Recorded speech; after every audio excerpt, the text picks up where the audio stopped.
जड़े व्याध शिकारी शिकार अन्वेषण रे जंगल को जाइथिला। से दिन फाल्गुन कृष्ण चतुर्दशी अर्थात महाशिवरात्रि थिला।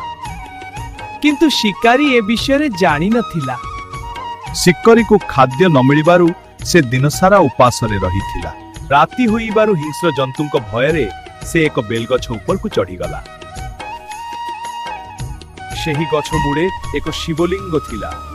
यहाँ सुखिला पत्र रे ढांकी होई रहिथिला। शिकार खोजिबा समय रे धनुषर हलचल हेबारु किछि बेलपत्र खसी तळे थिबा शिवलिंग उपरे पड़िला। एहा सहित तार आखिरु लुह झरी शिवलिंगंकु अभिषेक मध्य करुथिला। शिकारीटी अजाणतरे दिन सारा उपवास करी राति रे जागरण रही एवं शिवलिंग रे बेलपत्र चढ़ाई महाशिवरात्रि व्रतर पुण्य अर्जन कला। हे विक्रम, जेउ व्यक्ति भक्ति रे नुहे बरं अजाणतरे एही व्रत कला ताकू कोन मुक्ति मिलिबो?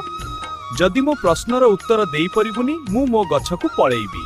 हे बेताल, महादेव हेउछंती भोलानाथ। से अत्यंत दयालु।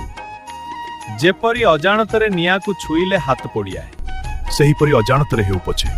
पवित्र शिवरात्रि दिन उपवास और शिव पूजन कले मनुष्यर पाप क्षय हुए। सेही शिकारी निजर अजाणत कृत्य पाई मध्य शिवलोक प्राप्त हेबार अधिकारी हेला। राजा विक्रम मोर प्रश्नर उत्तर देई देलु, मु एबे चालिली।